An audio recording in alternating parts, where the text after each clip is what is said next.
चलो चले वोट देने चलो चलो। अपने अधिकारों का सम्मान करें, चलो मतदान करें, चलो मतदान करें, खुद अपनी नगरी का। मध्य प्रदेश में विधानसभा के चुनाव के लिए आज मतदान हो रहे हैं और लोकतंत्र के इस महायज्ञ में सभी अपनी आहुतियां बढ़ चढ़कर दे रहे हैं। इस समय हम शाजापुर शहर के नज़दीक दुपाड़ा मार्ग पर हैं और आप देख सकते हैं कि हमारे चारों ओर गाय चराते हुए एक ये बुज़ुर्ग जो है यहाँ पर से पास आउट हो रहे हैं और हम इनसे बात कर रहे हैं कि दादा क्या नाम है? उदय सिंह। उदय सिंह जी, आज जो है मध्य प्रदेश में विधानसभा के चुनाव होने जा रहे हैं। हाँ। शाजापुर में भी विधानसभा के चुनाव के लिए मतदान हो रहा है। हाँ। आप गायें चरा रहे हैं, अपनी गायों को ले जा रहे हैं, वोट किया आपने? दे दिया नहीं होगा। ये एक सशक्त लोकतंत्र की पहचान है। जैसा कि टाइम मीडिया और सिटी हलचल लगातार लोगों से अनुरोध कर रही थी कि बाद में जलपान करें, सबसे पहले मतदान करें, और आज लोकतंत्र की इस मजबूती के को ये उदय सिंह जी दिखा रहे हैं। कौन से गांव के हैं? कतवारिया के हैं। शाजापुर विधानसभा लगती है? नहीं, तराना ग्राम कतवारिया के हैं और ये यहाँ बता रहे हैं कि उदय सिंह जी कि ये वोट डालकर और उसके बाद में मतदान करने के बाद में अपने जो ज़रूरी काम है, गायों को चराना है, खेतों तक पहुँचाना है और फिर खेती के काम निपटाना है, वो कार्य संपन्न करने के लिए अभी लौट रहे हैं। निश्चित रूप से इनके जैसे मतदाता सशक्त लोकतंत्र की पहचान है। चलो मतदान करें, चलो मतदान करें, चलो मतदान करें, चलो मतदान करें। अपने वोट की कीमत को हमने अब पहचाना है, बहकावे में आके नहीं इसे व्यर्थ गंवाना है। अपने प्रत्याशी की पहले खुद पहचान करें, चलो मतदान करें, चलो मतदान करें, चलो मतदान करें, चलो मतदान करें। आने वाली पीढ़ी भी हम पर अभिमान करें, चलो मतदान करें, चलो मतदान करें। मध्य प्रदेश में जो विधानसभा के चुनाव हो रहे हैं उसमें शाजापुर विधानसभा में भी मतदान का आज दिन है। शाजापुर के 308 मतदान केंद्रों पर लगभग 2,43,000 से ज़्यादा मतदाता आज अपने मताधिकार का प्रयोग कर रहे हैं। इस समय हम शाजापुर के सबसे बड़े ग्रामीण पंचायत क्षेत्र दुपाड़ा में मौजूद हैं, जहां के 8 पोलिंग बूथों पर लगभग 6,000 के मतदाता अपने मतदान का प्रयोग करने जा रहे हैं। यदि हम दुपाड़ा की बात करें तो 40% से अधिक मतदान 6 मतदान केंद्रों पर हो चुका है और इन 6 मतदान केंद्रों सहित जितने भी आसपास के जो ग्रामीण क्षेत्र है वहाँ मतदाताओं में काफ़ी उत्साह है। भारतीय जनता पार्टी और कांग्रेस दोनों के ही कार्यकर्ता और अन्य जो उम्मीदवार हैं, लगभग 9 उम्मीदवार इस समय शाजापुर विधानसभा से अपनी अपनी उम्मीदवारी को आजमा रहे हैं। लेकिन मुख्य प्रतिद्वंदी भारतीय जनता पार्टी और कांग्रेस के कार्यकर्ता पूरी ताकत से मतदाताओं को अपने पक्ष में मतदान कराने में लगे हुए हैं। जहाँ तक दुपाड़ा का सवाल है, यहाँ से भारतीय जनता पार्टी हमेशा से ही लीड करती रही है, कभी 1100 से और कभी 100 से। कुल मिलाकर भारतीय जनता पार्टी हमेशा से ही यहाँ से आगे रही है और इस बार क्या परिणाम होगा यह 3 दिसंबर को नज़र आएगा। लेकिन इस समय दुपाड़ा में हमारे बीच मौजूद है भारतीय जनता पार्टी के कार्यकर्ता और कांग्रेस के कार्यकर्ता। हम चर्चा करेंगे सबसे पहले भारतीय जनता पार्टी की ओर से, और भारतीय जनता पार्टी की ओर से जानना चाहेंगे कि क्या हालात हैं और किस तरह से मतदान हो रहा है। विशाल जी, ये बताएं कि क्या हो रहा है और किस तरह से यहाँ मतदान की प्रक्रिया चल रही है और क्या उम्मीदें हैं आपको? भारतीय जनता पार्टी की योजनाएं हैं जो घर घर तक पहुंच रही है, उसके ही पक्ष में अभी तक यहाँ मतदान हुआ है। भारतीय जनता पार्टी के समर्थक में मतदान हुआ है और इतिहास रहा है कि भारतीय जनता पार्टी दुपाड़ा नगर से अभी तक हारी नहीं है और इस बार भी हम अधिक मतों से भारतीय जनता पार्टी की विजयी श्री दुपाड़ा क्षेत्र से दिलाएंगे और हमारे 14 ही पोलिंग दुपाड़ा सेक्टर पे भारतीय जनता पार्टी की विजय श्री होगी, ऐसी पूरी उम्मीद है।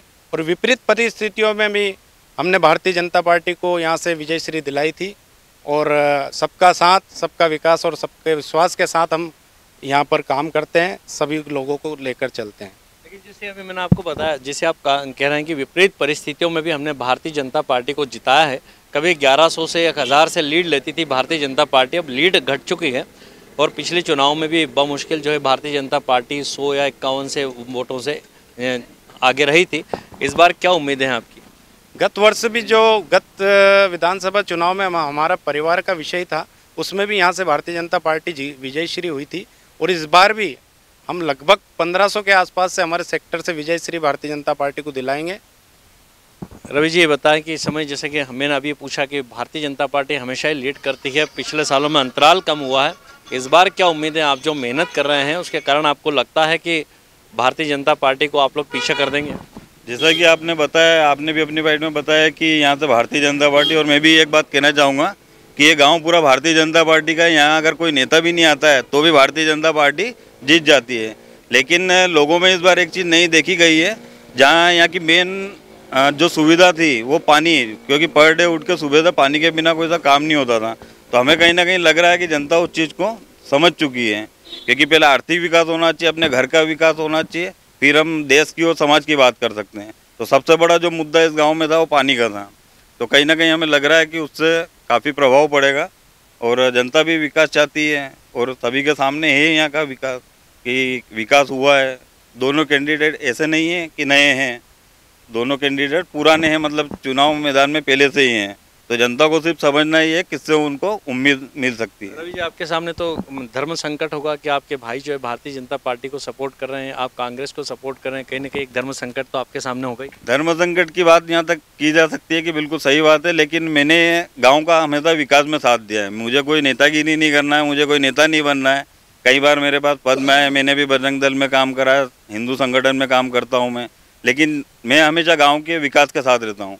कहीं ना कहीं मैंने देखा कि भारतीय जनता पार्टी के सत्ता आती है तो वो विकास इस गांव में नहीं हो पाया, इसलिए हमने फिर चयन यही करा कि कांग्रेस ज्वाइन की जाए और कांग्रेस से विकास किया जाए।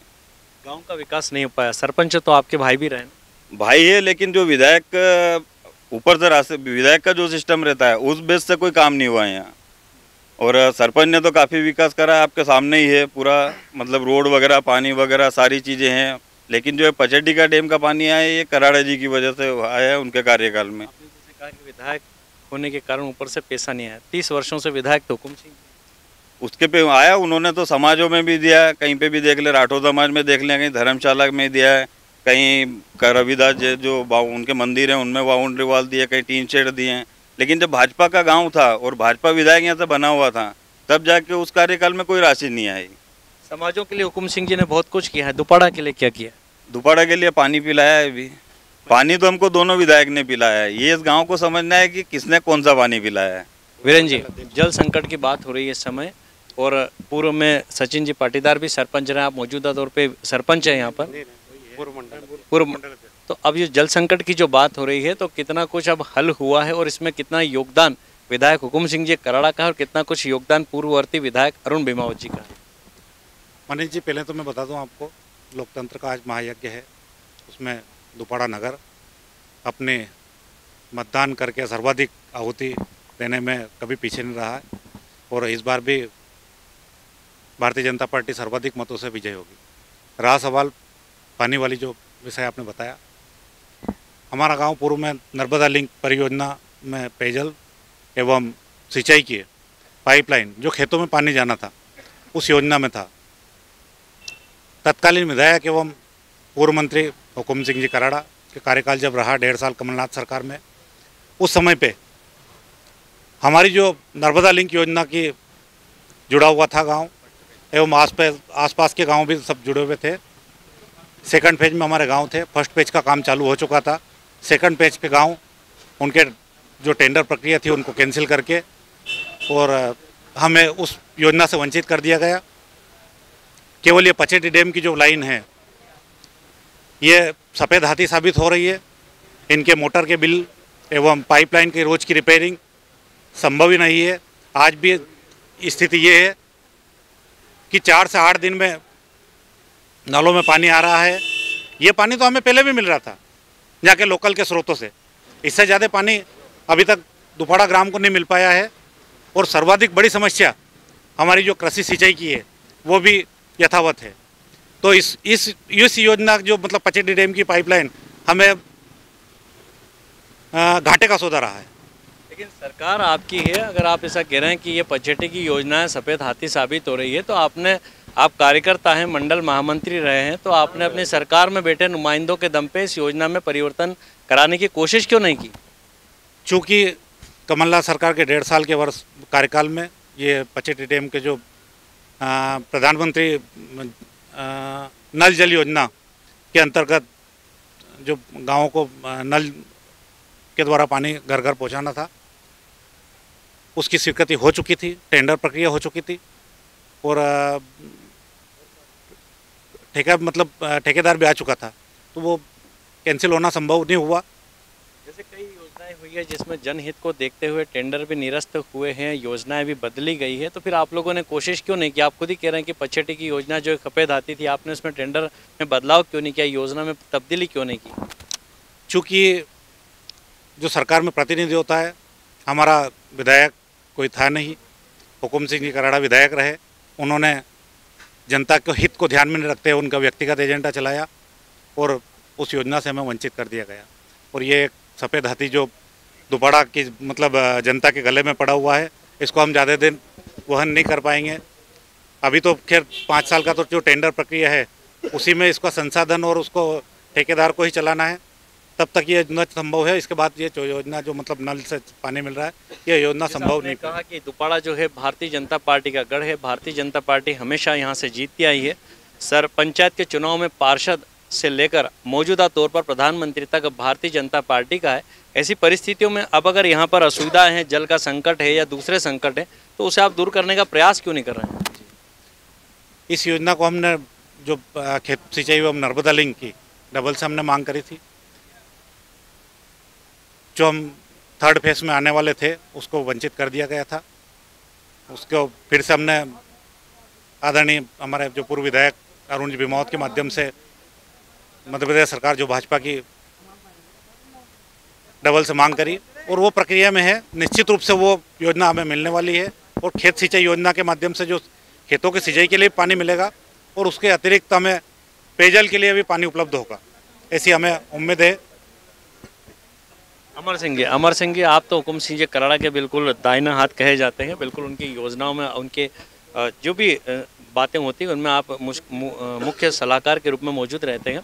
दोपाड़ा में इस समय आप मौजूद हैं, ग्राउंड जीरो पर मौजूद है। यहाँ पर जनता आसपास मौजूद है, कह रही है कि जल संकट है, पचेटी की योजना लाई गई सफ़ेद हाथी साबित हो रही है और जनता के लिए सिरदर्द योजना साबित हो रही है। महंगे महंगे बिल आ रहे हैं, तो फिर ऐसी योजना को क्यों लागू किया गया? मनीष जी, मैं आपको बताना चाहता हूँ कि आदरणीय शाजापुर ज़िले के भागीरथ भैया हुकुम सिंह कराड़ा ने शाजापुर ज़िले के लिए, आपको मालूम है, 2500 करोड़ रुपए की नर्मदा परियोजना लाकर शाजापुर ज़िले की जीवन रेखा को बदला है और आने वाले 2 वर्षों में शाजापुर ज़िला एक तरह से विदिशा बन जाएगा। यहाँ के किसानों को 12 महीने पानी मिलेगा नर्मदा मैया का। यहाँ की जो बात कर रहे थे अभी वीरेंद्र जी, मैं उनको बताना चाहता हूँ, ये जनता खड़ी है यहाँ पर, आप इस जनता से पूछिए कि कराड़ा जी ने जो पचेटी डैम से पानी लाकर यहाँ की जनता को पिलाया है, उसका फ़ायदा हुआ कि नहीं हुआ? आप लोगों को बताइए, सब लोग, आप गवाह है जनता की कि उसका फ़ायदा हुआ। और एक सेकेंड, और उसका लाभ हमें मिलेगा। एक सेकेंड और एक सेकेंड, अरे एक सेकेंड,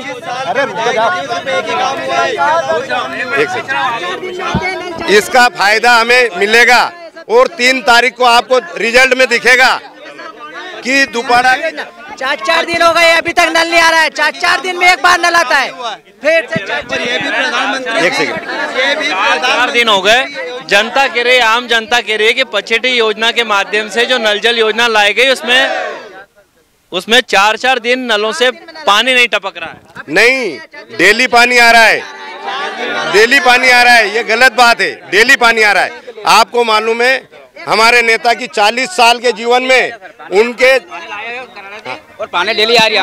हमारे घर नल लगा, राम प्रसाद मालवी मेरा नाम है, और नहीं हमारे घर में नल लगा हुआ है और पानी आ रहा है डेली। पानी की पानी डेली आ रही है। जैसे कि भाई साहब ने बोला कि हुकुम सिंह जी नर्मदा पाइपलाइन लेके आए हैं, वो तो मुख्यमंत्री की योजना है, इनकी तो प्रधानमंत्री जी की, और माननीय मुख्यमंत्री जी लेके आए हैं। प्रतिदिन पानी आ रहा है कि नहीं आ रहा? नहीं आ रहा है। और भाई साहब बार पूरे मध्य प्रदेश में 22 लाख युवा वोट डालने वाले। युवा, पानी, बिजली, ये सब सोचता है। इससे सबसे बड़ा मुद्दा राष्ट्रवाद, और पूरा युवा 22 में से 80% युवा राष्ट्रवाद पर वोट डालने वाले। मनीष भैया, शाहजहाँपुर में जो नल आते हैं वो डेली आते हैं, हर मोहल्ले में डेली आते हैं? नहीं, एक दिन छोड़ के भी आते हैं। तो यहाँ तो गांव है, 3 दिन में आते हैं, 3 दिन में आते हैं। पानी पहले 25 दिन में मिलता था, पचेटी का डैम का पानी 3 दिन में मिलता है। हमारा वचन पत्र आपने देखा होगा। अरे नहीं, आपने हमारा वचन पत्र देखा होगा। हाँ, एक मिनट आप रवि जी, जैसे कि आप ये बता रहे हैं, कुछ लोग कह रहे हैं कि प्रतिदिन नल आता है, अमर सिंह जी कह रहे हैं प्रतिदिन, आप क्या बता रहे हैं 3 दिन में एक बार नल आता है? व्यवस्था ऐसी है कि स्टोरेज की व्यवस्था जो है, 2 टंकियां हैं इस गांव में, 10 टंकी होना चाहिए, 10 टंकी होना चाहिए। आसपास और ऐसे गांव है कि जहाँ तो टंकी नहीं है, लेकिन अब धीरे धीरे डैम के पानी की बनी, टंकी बनी और बनेगी। 2-3 दिन का टर्न है इस मोहल्ले में, 3 दिन। कहीं मोटर खराब हो जाती है, टेक्निकल इशू भी रहते हैं, ऐसा नहीं है, लेकिन पानी जो पर डे जल प्रदाय वाली, वाटर सप्लाई वाली जो बात है वो टोटल झूठ है, और 3 दिन में एक बार नल आ रहे हैं। 3 दिन ही 2 दिन। मैं आपको नर्मदा परियोजना का तीसरा फेज बताऊं जी। जैसा आप कह रहे थे कि पर डे नल आ रहे हैं, ये बात आपके सहयोगी नकार रहे हैं इस बात को कि पर डे वाटर सप्लाई यहाँ पर नहीं हो रही है, 3 दिन में एक बार वाटर सप्लाई हो रही है। ये ग्राम पंचायत देख रही है। ग्राम पंचायत की व्यवस्था होती है कि यहाँ नल की व्यवस्था कैसे की जाए। हमने 13 किलोमीटर से पचेटी डैम से यहाँ पानी लाए और 7 करोड़ की स्कीम दुपाड़ा के लिए कराड़ा जी ने दी है। और नर्मदा परियोजना में तीसरे फेज में पूरे दुपाड़ा एरिया को उनने उसमें जोड़ा है, और उनने घोषणा की है मंच के माध्यम से कि मैं तीसरे फेज में पूरे दुपाड़ा क्षेत्र को नर्मदा का पानी दूंगा। ये उनकी घोषणा है, और आप देख लेना 1 साल भर में पूरे दुपाड़ा क्षेत्र में नर्मदा का पानी आएगा। भाई साहब, निवेदन है पूर्व विधायक महोदय द्वारा, अगर ऐसे विकास के कार्य किए जाते तो हमारे भाई साहब सेक्टर से बाहर से यहाँ जो प्रतिनिधि छोड़े गए हैं, ये छोड़ने की आवश्यकता उनको नहीं पड़ती। और यहाँ पे चुनाव के लिए चुनाव की प्रक्रिया है। 1 मिनट, मैं वर्तमान में ग्राम पंचायत का उप सरपंच हूँ। नल की जानकारी सारी मेरे को है। नल की जो पाइपलाइन मंजूर हुई थी, जो भी है, भ्रष्टाचार के भेंट चढ़ गई है। मनीष भैया, भ्रष्टाचार के भेंट क्यों चढ़ी उसका कारण बताऊं। पूरे नगर में नई पाइपलाइन बिछाने का था, एक पाइपलाइन नहीं डली। पूरी पाइपलाइन तीसरे दिन लीकेज होती है बाहरी क्षेत्रों में, जहाँ पचेटी से ही गांव नगर वासियों को पानी की समस्या आती है। अभी वर्तमान में 4-5 दिन में नल आ रहे हैं। वहाँ मोटर, वहाँ डीपी एक अलग कनेक्शन था, मतलब ग्रिड से डायरेक्ट कनेक्शन था, वो नहीं हो पाया। यहाँ डीपी का जो फिल्टर प्लांट बना उस पर भी डायरेक्ट कनेक्शन था, वो नहीं हो पाया। तो जो पचेटी की डैम की योजना थी, पूरी भ्रष्टाचार के भेंट चढ़ गई है, और ग्रामवासियों को उससे कोई सुविधा नहीं है। आधी अधूरी पूरे गांव में जो पुरानी लाइन है, आज भी आप अभी चलो मैं आपको बता दूं, 3-3 गड्ढे खुदे हुए पड़े हैं। डेली लाइन फूटती है, वो पाइप लाइन उसमें ऐड थी, 300 नल कनेक्शन फ्री थे, वो भी नहीं कर पाए। पंचायत पूरी तरह से समर्पण है। बाकी आगे से जो सुविधा मिलती है, ना तो नगर में नई पाइपलाइन की व्यवस्था है, और जो ग्रामीण क्षेत्रों से अपनी पाइपलाइन गई है, वो भी हर मतलब 2-4-8 दिन में लीकेज होती रहती है। तो ग्रामवासियों है उससे बहुत परेशान जी। आप उप सरपंच हैं, भारतीय जनता पार्टी के पदाधिकारी हैं, सरकार आपकी है, बड़े ओहदों पे भारतीय जनता पार्टी के पदाधिकारी ऊपर बैठे हैं, आप उनसे ही बात करके इस समस्या का निराकरण करा सकते थे, मेंटेनेंस के लिए राशि ले सकते थे। मेंटेनेंस है कि अभी ठेके में चल रही है, जब पंचायत के अधीन होगी तो हम हमारे पंचायत के अधीन से उसका पूरा काम करेंगे। बाकी अभी पंचायत के अधीन नहीं है, पूरे ठेके से काम चल रहा है। पंचायत के हाथ में केवल नल जल खोलने की योजना, गांव में जो नल खोलता है वो पंचायत के हाथ में, बाकी पंचायत के हाथ में कुछ भी नहीं है। अभी जैसे कि ये पचेटी डैम से पानी आया दुपाड़ा में, अभी तो ये पीएचई के सुपुर्द है, इसका मीटर का जो बिल है अभी पीएचई भर रही है। जब ये बिल पंचायत में कन्वर्ट होगा, इसका लाखों का बिल है, पंचायत नहीं भर पाएगी, क्योंकि पहले जब यहाँ का नहीं भर पा रही थी तो 3-4 जगह का बिल कैसे भर पाएगी, इसका मेंटेन कैसे होगा, नहीं हो पाएगा। ये फेल है पूरी तरह से योजना, ये पास नहीं है। ये आरोप लग रहे हैं कि योजना जो है पूरी तरीके से फेल है और ये जनता के लिए सही साबित नहीं हो पा रही, तो इसके लिए क्या कुछ उपाय है? जब परिणाम आएंगे उसके बाद अब इसका फैसला होगा। मनीष जी, मैं आपको बताऊं, शासन कोई भी योजना बनाती है तो उसके संचालन और संधारण के लिए शासन द्वारा राशि स्वीकृत की जाती है। वो राशि चाहे विभाग के माध्यम से आए, चाहे ग्राम पंचायत के माध्यम से आए, उस योजना का संचालन और संधारण किया जाएगा, उसकी राशि का प्रावधान किया जाएगा बजट में और योजना को सुचारू रूप से चलाया जाएगा।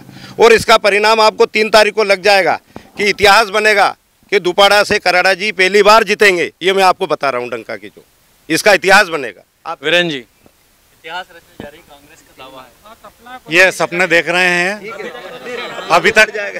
अभी तक कांग्रेस यहाँ पर नहीं जीत पाई है और इस बार भी निश्चित रूप से राष्ट्रवाद को प्रमुख वोट देते हुए बीजेपी की, भारतीय जनता पार्टी की राष्ट्रवाद की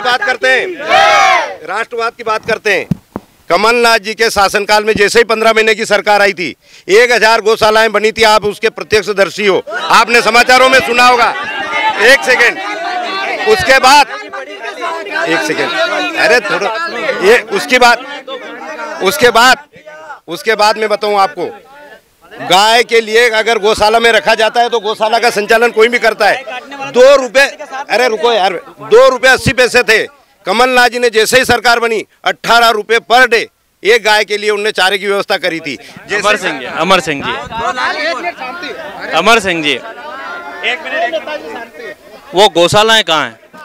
गौशालाएं हैं कहाँ है? सरकार बीजेपी की है, गौशाला है, सरकार बीजेपी की है, संचालन उनको करना है। गौशाला हर जगह है, संचालन ग्राम उनको करना है सरकार को। सरकार ने प्रावधान ही नहीं करा उनका चलाने का, कैसे चलेगी? गाय के चारे की व्यवस्था के लिए उनने मात्र 2 रुपए 80 पैसे, अब 2 रुपए 80 पैसे में कैसे चलाएगा आप बताइए मेरे को। कुल मिला के ये है कि आप दुपाड़ा से इस बार जीत रहे हैं। डंके की चोट जीत रहे हैं, आपको बताएंगे 3 तारीख। शाजापुर विधानसभा में क्या स्थिति है, क्या वो शाजापुर विधानसभा तो भविष्य की गर्त में अगर आज कुछ भी कहेंगे ना तो अतिशोक्ति होगी। 3 तारीख को आपको बताएंगे कि कराड़ा जी कितने मतों से जीत रहे हैं। क्या बोल रही हो? अब किसान खेत में डालेगा कि गोबर इनको देगा 2 रुपए किलो में? ये अपन किसान क्या करेंगे? गाय डांडा करे भैया, गोबर किसान नहीं करे। तो इस समय जो दुपाड़ा में आप देख सकते हैं कि भारतीय जनता पार्टी और कांग्रेस दोनों के ही कार्यकर्ता बिल्कुल उत्साही है, दोनों के अपने अपने दावे हैं। क्या होगा ये 3 दिसंबर को जब मतपेटियां खुलेगी उस समय तय होगा जीत किसकी होगी, कौन जीतेगा और कौन हारेगा, कौन कुर्सी पर बैठेगा और कौन कुर्सी को खो देगा। ये सब बातें इस समय भविष्य के गर्भ में हैं और 3 दिसंबर को इस बात का फैसला होगा। फिलहाल दुपाड़ा की जनता को इंतजार है कि कब प्रतिदिन पर डे वाटर सप्लाई वाला नेता जो अपने वादों को पूरा करने यहाँ पर आए और उनकी समस्या का, बरसों पुरानी समस्या का समाधान हो सके। चलो मतदान करें, चलो मतदान करें, चलो मतदान करें, चलो मतदान करें। अपने वोट की कीमत को हमने अब पहचाना है। बहकावे मध्य प्रदेश के होने जा रहे विधानसभा चुनाव के तहत शाजापुर विधानसभा में जो चुनाव हो रहे हैं, आज मतदान हो रहा है, उसके तहत शाजापुर सिटी हलचल और टाइम मीडिया की टीम अब पहुंची है मोहन बड़ौदिया जहां पर लगभग 7 मतदान केंद्र हैं और 5600 के लगभग मतदाता हैं। इन 5600 मतदाता आज तय करेंगे कि मोहन बड़ौदिया से किसकी जीत होगी। हालांकि मोहन बड़ौदिया शाजापुर विधानसभा क्षेत्र का एक बहुत बड़ा भाग है और यहाँ के मतदाता किसी भी प्रत्याशी की जीत में एक महत्वपूर्ण भूमिका का निर्वहन करते हैं। जहाँ तक अगर मोहन बड़ौदिया क्षेत्र की अगर मैं बात करूं तो ये भारतीय जनता पार्टी यहां से कई बार जीती है और पिछले 2018 के विधानसभा चुनाव में क्षेत्रीय विधायक हुकुम सिंह कराड़ा यहां से लगभग 250 मतों से विजयी हुए थे। इसके पहले जो 2013 के चुनाव थे यहां से भाजपा 100 से लगभग मतों से जीती थी। तो इस तरह से क्रम में, बदलते क्रम में कभी भारतीय जनता पार्टी और कभी कांग्रेस यहाँ पर विजयी हुई है। यहाँ पर कई समस्याएँ हैं, बस स्टैंड की समस्याएँ हैं, पानी की समस्याएँ हैं और इन्हीं समस्याओं से जूझते हुए जहां की जनता चाहती है कि ऐसा कोई प्रत्याशी इस बार फिर मिले जो यहां की समस्याओं का समाधान कर सके। फिलहाल हमारे बीच में भारतीय राष्ट्रीय कांग्रेस के पदाधिकारी और कार्यकर्ता बड़े उत्साह के साथ मौजूद हैं, जो जनता को मतदान केंद्रों तक ले जाकर इस बात के लिए उत्साहित कर रहे हैं कि वे उनके पक्ष में मतदान करें। हमारे बीच मौजूद है अंशुल जी हुरकट, जनपद सदस्य मोहन बड़ौदिया के राठौर जी, और मोहन बड़ौदिया के सरपंच जगदीश प्रसाद जी पाटीदार। सबसे पहले मैं आपसे ही चर्चा करूंगा पाटीदार जी कि मैंने अभी जिन समस्याओं की बात की है वो समस्याएं कई दिनों से चली आ रही है। इस चुनाव में कितना उन समस्याओं का भुगतान करना पड़ेगा, कितने वादे आप लोगों ने किए हैं और किन मुद्दों पर आप जनता के बीच जा रहे हैं और क्या उम्मीदें हैं? देखिए, हम पहला मुद्दा तो ये है कि मोहन बड़ौदिया जो कि जल संकट से बहुत ज़्यादा यहाँ पर नुकसान हो रहा था, पानी की समस्या मेन समस्या थी, वो जो कि हुकुम सिंह कराड़ा जब से विधायक बने हैं उन्होंने यहाँ की नल जल योजना को पूरा करने के लिए 13 करोड़ की एक योजना निकाली है जो कि मोहन बड़ौदिया प्रॉपर के लिए ही है। उन्होंने यहाँ पर इसके बाद में मंदिर हो, जितने भी मंदिर है, जितने भी मस्जिद है, यहाँ पे हर मस्जिद और मंदिर में उन्होंने पैसा दिया। यहाँ पर भारतीय जनता पार्टी के जब विधायक 2013 में चुना गया था, उन्होंने इस मोहन बड़ौदिया के अंदर कुछ भी नहीं किया और हुकुम सिंह कराड़ा ने 5 साल में यहाँ पर निर्माण कार्य की बौछार कर दी। हम आज आपको ये चैलेंज और बात कहते हैं कि मोहन बड़ौदिया के अंदर हम कम से कम 1000 वोट से हुकुम सिंह कराड़ा जीतेंगे, ये हमारा वादा है। जय कांग्रेस, विजय कांग्रेस। कांग्रेस पार्टी जिंदाबाद। फुरकट जी, जिस योजना की बात करें कि जिस नल जल योजना के माध्यम से समस्या का समाधान करने की कोशिश की है, भारतीय जनता पार्टी के कार्यकर्ता लगातार आरोप लगा रहे हैं कि समस्याओं का कोई समाधान नहीं हुआ है। वह योजनाएं हैं जो हाथी दांत के समान है, दिखाई कुछ और देती है, धरातल पर कुछ और है। नहीं, देखिए साहब, जब 2018 में कांग्रेस की सरकार बनी थी, माननीय जयवर्धन सिंह जी एवं कराड़ा साहब ने उसका शिलान्यास करा था शाजापुर में। सब मीडिया के साथी भी उस समय उपस्थित थे।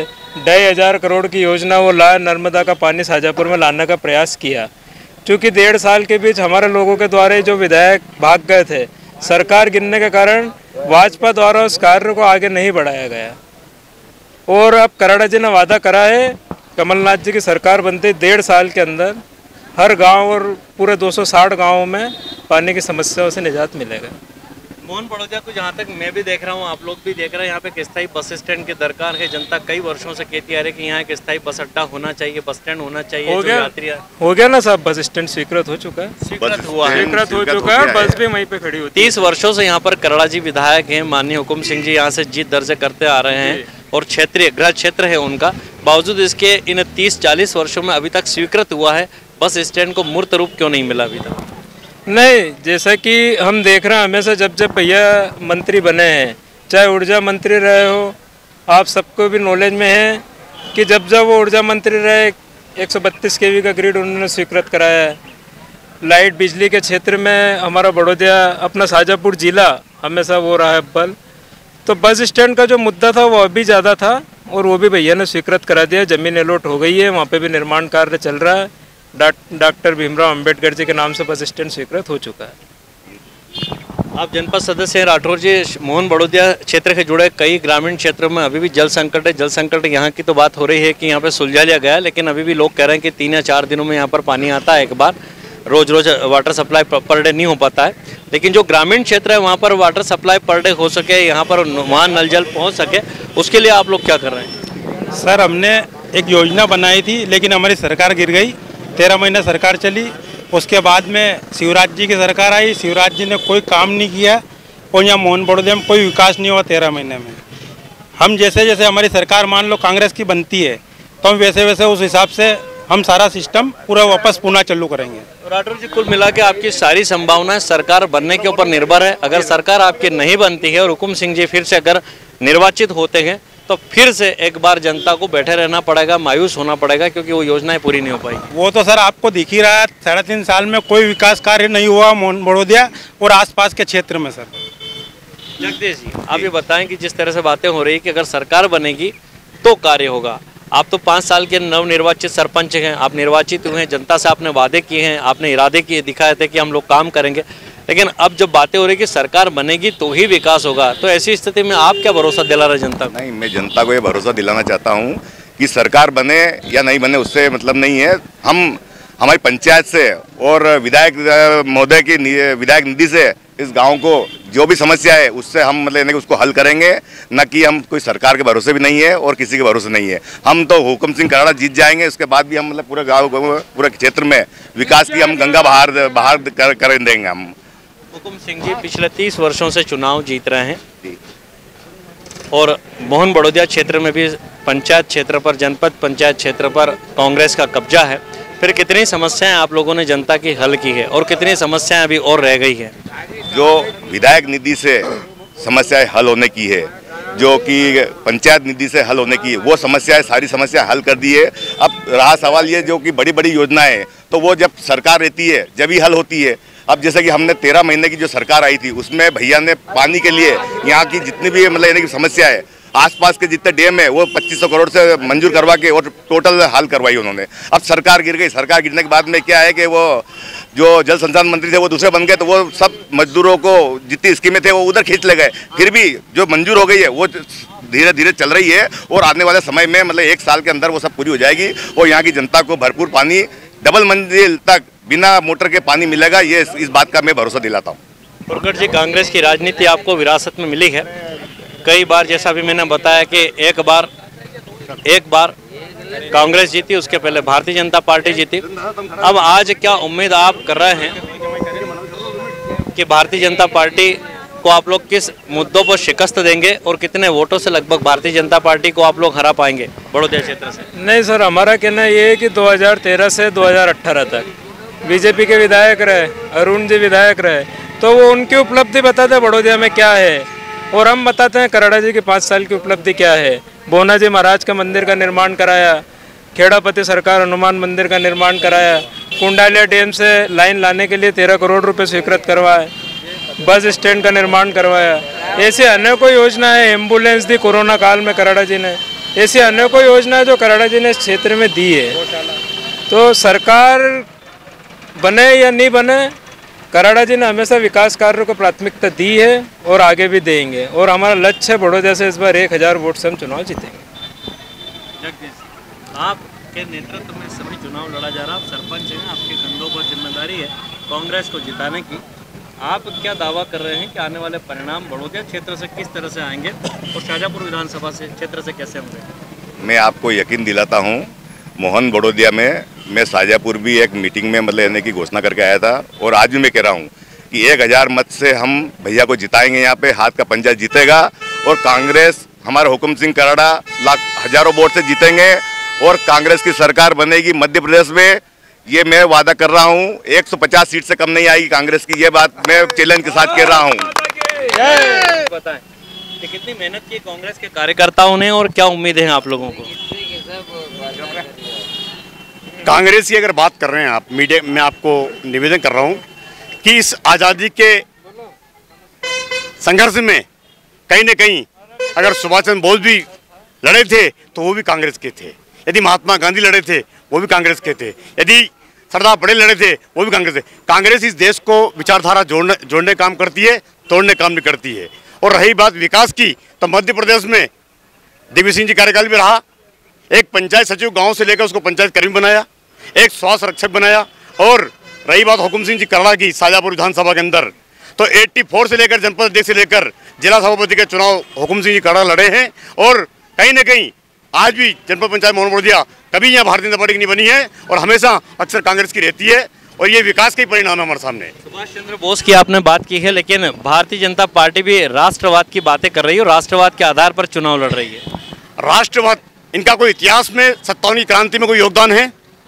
पुर्तगाली से लड़े क्या? ही एक आध शहीद का नाम बता दे। यदि श्यामा प्रसाद मुखर्जी की बात करते हैं तो मुस्लिम लीग के साथ पश्चिम बंगाल सरकार बनी थी किसने? श्यामा प्रसाद जी मुखर्जी ने। तो फिर इनका राष्ट्रवाद कहाँ गया?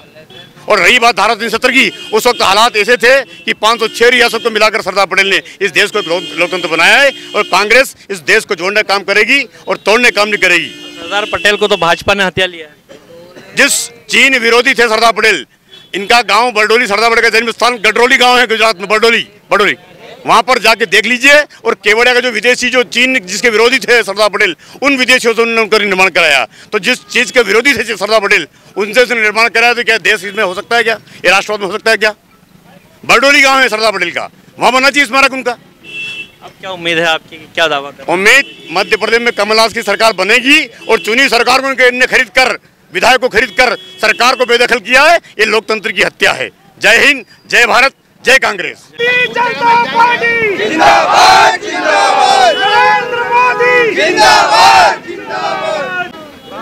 चुनावी महासमर में इस समय मोहन बड़ौदा में भारतीय राष्ट्रीय कांग्रेस के बाद भारतीय जनता पार्टी के कार्यकर्ता इस समय हमारे बीच मौजूद है। जो आरोप भारतीय राष्ट्रीय कांग्रेस के कार्यकर्ता इस समय लगा रहे थे कि विकास अगर नहीं हुआ है तो वो सिर्फ भारतीय जनता पार्टी की सरकार के कारण नहीं हुआ है बड़ौदिया का, क्योंकि लंबे समय से 18 वर्षों से प्रदेश में भारतीय जनता पार्टी की सरकार मौजूद है और भारतीय जनता पार्टी सरकार के कार्यकर्ताओं ने, पदाधिकारियों ने, मंत्रियों ने मोहन बड़ौदिया का विकास नहीं होने दिया। आज मतदान हो रहा है, मत के भरोसे सरकार चुनी जाएगी, विधायक चुना जाएगा और जो आरोप कांग्रेस के कार्यकर्ताओं के हैं उन्हें आरोपों का एक आधार हम तलाश रहे हैं भारतीय जनता पार्टी के पदाधिकारियों से। कई छोटे बड़े कार्यकर्ता पदाधिकारी जो जनप्रतिनिधि के रूप में भाजपा की ओर से हमारे बीच मौजूद हैं, उन्हीं बात कर रहे हैं। मुन्ना जी हमें बात करें, कांग्रेस के कार्यकर्ताओं का सीधा आरोप है, हमने उनसे पूछा कि बस स्टैंड अभी तक बना नहीं है, यहाँ पर जो है जल संकट के हालात हैं, पार्क नहीं है, बच्चों के लिए कई सुविधाएं नहीं है, तो इनका सीधा सा आरोप है कि हमारे विधायक तो कोशिश करते हैं लेकिन प्रदेश में बैठी भारतीय जनता पार्टी की सरकार विकास को होने नहीं देती है। मेरा इसमें ऐसा कहना और ऐसा मानना है, भारतीय जनता पार्टी ने मोहन बड़ौदिया के साथ साथ संपूर्ण मध्य प्रदेश पर्याप्त विकास किया है और यहाँ के जो हमारे स्थानीय विधायक है श्री हुकुम सिंह जी कराड़ साहब, वो लगभग पिछले 30 साल से यहाँ पे विधायक रहे हैं, उनकी एक उपलब्धि हमारे बड़ौदिया में नहीं है। और पिछले जो 2013 में हमारे जो माननीय विधायक अरुण जी मेहमान चुनाव जीते थे, उनकी उपलब्धि मैं आपको गिना देता हूँ। यहाँ पर एक मांगलिक भवन दिया, उनने दिया, यहाँ पर शासकीय महाविद्यालय दिया, माननीय अरुण जी ने दिया, एक अम्बेडकर भवन दिया, वो भी माननीय अरुण जी ने दिया, मताना रोड दिया, वो भी अरुण जी ने। ऐसी कई एक सौगातें हैं। और पानी ज़्यादा समस्या है, यह पंचायत स्तर का मामला है और यहाँ के जो सरपंच है ये उसकी गलत नीति के कारण पानी नहीं मिलता है। वो कह रहे हैं कि कोई नल जल योजना करवाजे के माध्यम से स्वीकृत हुई, उसके माध्यम से 3 दिन में 4 दिन में एक बार पानी आता है स्टोरेज के कारण। 15 दिन आता है, 15 दिन में पानी आता है, महीने में 2 दिन, 2 दिन आता है। खेतों में जाता है पानी का पानी जाता है, लेकिन किन लोगों के खेतों में जाता है उसमें उनके खेतों का पानी मिल गया, उनके प्रतिनिधियों के खेतों में जाता। जहाँ तक बस स्टैंड की बातें हो रही है कि अब जहाँ पर आप देख रहे हैं हम इस समय खड़े हैं, यहाँ पर एक बस स्टैंड है, लेकिन ये बस स्टैंड के कारण जो लोगों को काफ़ी असुविधा होती है कि स्थायी बस स्टैंड नहीं। वो कह रहे हैं कि स्वीकृत कराया है, अब स्वीकृत कराया है तो बनाएंगे भी सही। स्वीकृत करे हो करीबन 2 वर्ष हो चुके हैं, अभी तक निर्माण अधूरा पड़ा हुआ है, जबकि बस स्टैंड को चालू करने का कलेक्टर द्वारा, शासन प्रशासन द्वारा कभी की अनुमति दी गई है, बाकी आज तक बस स्टैंड चालू नहीं हुआ। बसें यहीं खड़ी कराई जाती है, ना कि बस स्टैंड पे होती है बसें। अब तो भारतीय जनता पार्टी के कार्यकर्ता हैं, सरकार आपकी है, फिर आप लोग क्यों नहीं उसे शुरू करवाते? कलेक्टर आपका है, प्रशासन आपका है, सरकार आपकी है। हमारा तो प्रयास है यहाँ पे, बाकी ग्राम पंचायत का भी तो प्रयास होना चाहिए। वो भी तो भाई पूरा काम तो ग्राम पंचायत के हाथ में है ना। ग्राम पंचायत रोड अटका देती है, पूरे रोड ग्राम पंचायत अटका रही है। मुन्ना जी ये बताएं, जैसे आरोप लगा ग्राम पंचायत रोड अटका देती है, तो आप लोग क्यों ऊपरी स्तर पर प्रयास नहीं करते हैं? पहले वो बात तो करे, समस्या क्या उनकी भाई? वो मानो विपक्ष में बैठे, उनको कोई समस्या दी है तो ग्राम हित में सभी काम करने तैयार है, पर वो मालूम तो पटके कि हमको समस्या है, सिर्फ बकवास के अलावा कुछ नहीं करते हैं। वो क्या नाम है आपका? महेश भारती। महेश भारती जी, ये बताएं कि आपकी काफी जोश है, युवा कार्यकर्ताओं में भी यहाँ पर युवा कार्यकर्ता बड़ी संख्या में पहुंचे। ये चुनाव जो है यहाँ पर बड़ौदिया क्षेत्र में स्थानीय मुद्दों के आधार पर लड़ा जा रहा है, राष्ट्रवाद के आधार पर लड़ा जा रहा है। ये विश्व के नेता माननीय नरेंद्र मोदी जी के जो उन्होंने विश्व में भारत का जो मान बढ़ाया है, युवाओं में जो जोश है, जो उत्साह है, वो माननीय नरेंद्र मोदी जी के कारण है। और उसी उत्साह और जोश के कारण यहाँ मोहन बड़ौदिया में कमल खिल के रहेगा, कमल खिलेगा।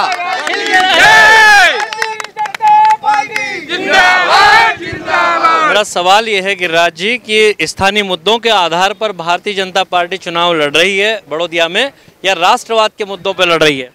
भाई साहब, इस बार चुनाव में जो निजी स्तर के मुद्दे होते हैं उनका कोई विषय नहीं है।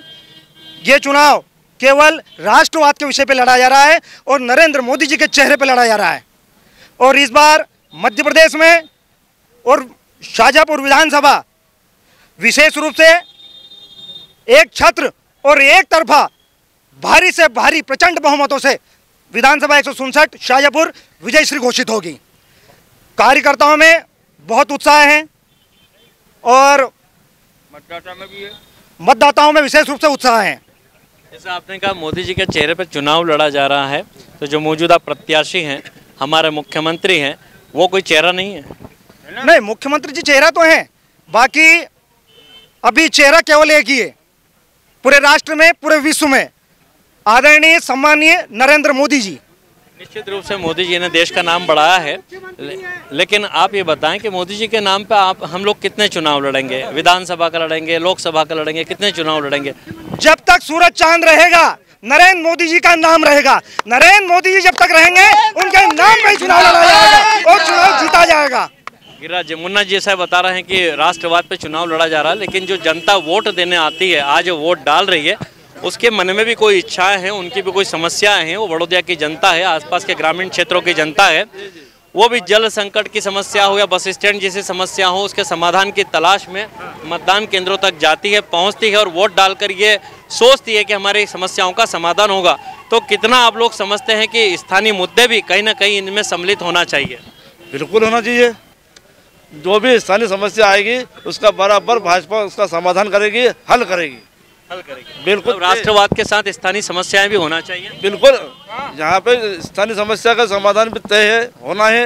राष्ट्रवाद भी एक अपना मुद्दा है, निश्चित है, और मोदी जी का मुद्दा भी निश्चित है। और हमारे जो प्रत्याशी अरुण जी भीमावत, वो भी हमारे बोलिए बहुत अच्छे व्यक्ति हैं। अभी हाल ही में मोदी जी शाजापुर आए थे, शाजापुर में उन्होंने सभा की थी, कितना कुछ असरकारी रहा उनका दौरा? मोदी जी शाजापुर आए थे, इससे पहले मोदी जी 2008 में शाजापुर आए थे। पहली बार प्रधानमंत्री बनने के बाद मोदी जी शाजापुर आए। शाजापुर सहित मालवा क्षेत्र की 10 विधानसभा भारतीय जनता पार्टी जीत रही है। ये इसका कारण नरेंद्र मोदी जी की सभा जो शाजापुर में हुई है, इसमें वो 10,000 20,000 प्रत्येक विधानसभा पर बढ़त बना रही है। संदीप जी ये बताएं मुझे कि आपने राष्ट्रवाद की बात की, स्थानीय मुद्दों की बात की, कहीं ऐसा नहीं लगता कि शाजापुर विधानसभा का चुनाव जातिगत मुद्दों पर आधारित होकर गया? आप तो पाटीदार स्वयं हैं, अरुण जी पाटीदार समाज से खड़े हुए हैं, हुकुम सिंह जी कराड़ा गुजर समाज को बिलोंग करते हैं। कहीं ऐसा तो नहीं कि दो जातियों में आपस में टकराव हो रहा है, दो जातियों को देखकर ये चुनाव हो रहा है? नहीं, ऐसा कोई विशेष जाति विशेष पे कोई चुनाव नहीं हो रहा है। चुनाव का जो मुद्दा है, भारतीय जनता पार्टी राष्ट्रवाद पे चुनाव लड़ती है, हिंदू समाज से के लिए चुनाव लड़ती है। हम सब हिंदू विचारधारा के लोग हैं, हिंदू सब एक है, कोई जातिवाद पे भारतीय जनता पार्टी चुनाव नहीं लड़ती है। ठीक है, अब इस जो मौजूदा चुनाव हो रहे हैं, आज होने जा रहे हैं, उसमें आप क्या उम्मीद जाहिर करें भारतीय जनता पार्टी की ओर से, बड़ौदा क्षेत्र की ओर से? मोहन बड़ौदा क्षेत्र लगभग 5,000 की लीड यहाँ से देगा, जो कि हमारे पास इस सेक्टर में 41 पोलिंग है। 41 पोलिंग की जो लीड रहेगी वो 5,000 से ऊपर रहेगी। 5600 तो वोटर्स हैं आपके पास। मोहन बड़ौदा क्षेत्र मोहन बड़ौदा जो 7 पोलिंग आते हैं, हाँ, मैं उनकी बात कर रहा हूँ। मोहन बड़ौदा जो 7 पोलिंग आते हैं, ये हम लगभग 1100 मतों से यहाँ विजय प्राप्त करेंगे। पिछली बार आप 250 वोट से हारे थे यहाँ से, उसके पहले हम 190 से जीते हैं। उसके पाँच चुनाव तक हम भारतीय जनता पार्टी यहाँ कभी नहीं हारी है। पिछली बार कहीं ना कहीं हमारे आपसी मतभेद के कारण हम यहाँ चुनाव हार गए थे, लेकिन निर्दलीय प्रत्याशी थे, हमारे आपसी मतभेद थे। कांग्रेस का कोई उसमें वो नहीं था कि हम यहाँ चुनाव हारे हैं। भारतीय जनता पार्टी आपसी मतभेदों के कारण चुनाव हारी है, अन्यथा भारतीय जनता पार्टी हमेशा बड़ौदा में जीती रही है। मुन्ना जी ये बताएं कि इस बार क्या उम्मीद कर रहे हैं आप शाजापुर विधानसभा से? जैसे शाजापुर विधानसभा से आप क्या उम्मीद कर रहे हैं, क्या आपकी उम्मीदें और क्या दावा कर रहे हैं कि क्या परिणाम होंगे 3 दिसंबर को? अब के जो विधानसभा के जो परिणाम होंगे वह बहुत अप्रत्याशित होंगे, और निश्चित ही संपूर्ण जो विधानसभा हमारी है, हम लगभग 20,000 वोटों से चुनाव जीतेंगे। ये हमारा मानना और सत्ता है। चुनाव जीतने के बाद आप दावा कर रहे हैं कि जो बड़ौदा की मौजूदा समस्या है उनका समाधान होगा आगे भविष्य में? मौजूदा समस्या का समाधान तो होगा ही होगा, लेकिन जो हमारे क्षेत्र की जो विशेष मांगे हैं, जैसे कि हमारे एसडीएम कार्यालय की मांग है, वो भी पूरी करेंगे। यहाँ पे जो रजिस्ट्री का जो कार्यालय है उसकी मांग पूरी करेंगे, ताकि हमारे किसानों को कहीं बाहर ना जाना पड़े।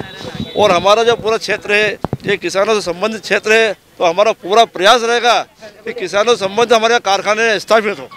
क्या नाम है आपका? बाबू रुपरिया।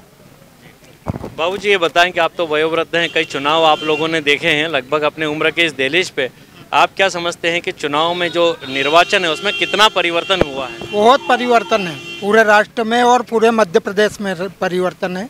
आज के हालत में चुनाव को कैसे देखते हैं? आज की हालत में ये है कि कोई भी दारू भी बांटता है तो डरता है, प्रशासन की इतनी वो है, और जिसके बाद पैसे बांटता है तो डर डर के बांटता है। आज तो ड्राई डे, हमने देखा कि आज ड्राई डे है, लेकिन अभी हाल यहाँ 3-4 लोग दारू पी के घूम रहे थे, आपने देखा होगा, तो डरते कहाँ लोग? उन्होंने पिलाए दारू खूब, रात को मेटाडोर भर के पिलाई, लेकिन फिर भी वोट वो नुके के दारू तो हमने उनकी पी और वोट तुमको देंगे। हाँ, मतलब वोट आपको और चोट उनको। हाँ, चोट उनको, सही है। हाँ। तो आप देखते हैं कि आजकल मतलब कि दारू और वोट में लोग बिकते नहीं है, लोग जागरूक हुए हैं, मतदाता जागरूक हो ना, जागरूक हुआ है, 99% जागरूक है। आज लगभग अभी तक कितना प्रतिशत मतदान हो चुका है? 75 से ऊपर हो गया। 75 से ऊपर हो गया। बड़ौदा से लोकतंत्र की जीत है। जीत है। जीत है। क्या दावा कर रहे हैं? आपने तो कई चुनाव देखे हैं। ये चुनाव देखा है, हमारी पीढ़ियां कई खप गई, लेकिन आज तक हमने राम मंदिर बनता हुआ नहीं देखा है। आज हमको मतलब परमात्मा की इतनी कृपा है कि राम मंदिर हमको मिलेगा।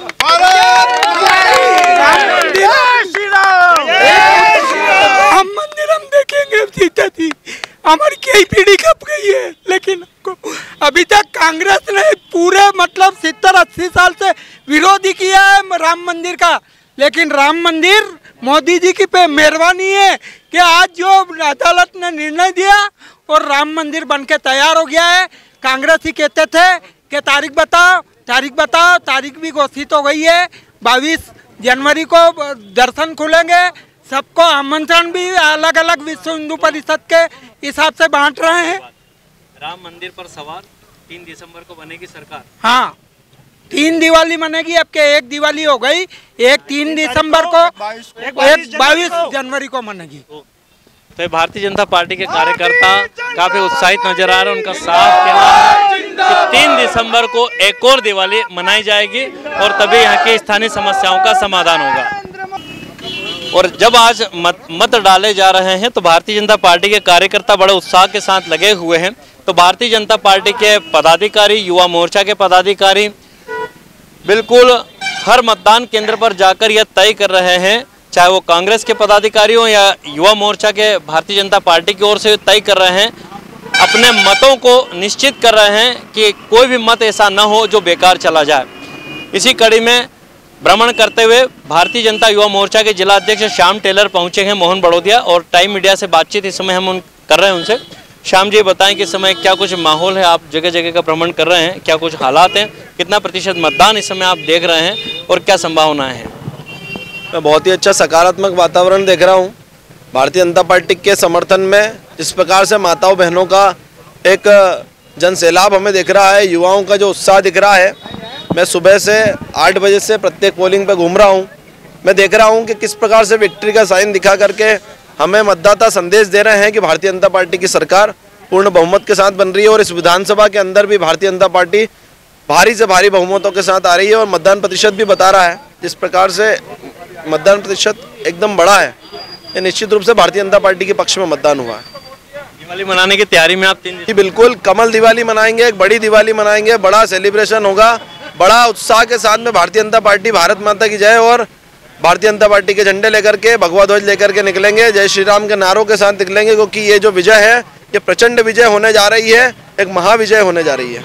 चलो मतदान करें, चलो मतदान करें, चलो मतदान करें, चलो मतदान करें।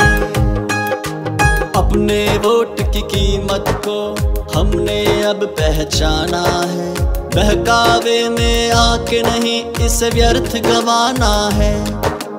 अपने प्रत्याशी की पहले खुद पहचान करें, चलो मतदान करें। सिटी हलचल और टाइम मीडिया की टीम इस समय पहुंची है ग्राम दुदाना, जहां पर भी मतदाताओं में उत्साह देखा जा रहा है। मतदान के सिंबल को दिखाकर ये लोग लोकतंत्र की मजबूती को जाहिर कर रहे हैं। और राकेश जायसवाल जी हमारे बीच मौजूद है। राकेश जी, कैसा क्या माहौल है पोलिंग बूथ पर? कितने मतदाता हैं? यहाँ 1650 मतदाता है। 2 यहाँ पोलिंग है, 49 और 48 और 49, और अभी 85% मतदान हुआ है और शांतिपूर्ण मतदान हुआ है और लोगों में बहुत उत्साह है मतदान के प्रति। पिछली बार कितना मतदान हुआ था? पिछली बार 88% मतदान हुआ था। उम्मीद है कि पिछली बार को क्रॉस करेंगे इस बार? बिल्कुल होगा। 88% मतदान स्वस्थ लोकतंत्र और मजबूत लोकतंत्र की पहचान होता है। इस बार नारा दिया था जिलाधीश महोदय ने कि अब की बार 90 पार, तो उम्मीद है कि वो नारा सार्थक होगा। बिल्कुल सार्थक होगा, बिल्कुल। ठीक है, क्या उम्मीदें हैं, क्या है कि आप कौन सी पार्टी को बिलोंग करते हैं? मैं कांग्रेस पार्टी को बिलोंग करता हूं और कराड़ा जी ऐतिहासिक मतों से चुनाव जीतेंगे। चलो मतदान करें, चलो मतदान करें, चलो मतदान करें। करें। अपने वोट की कीमत को हमने अब पहचाना है।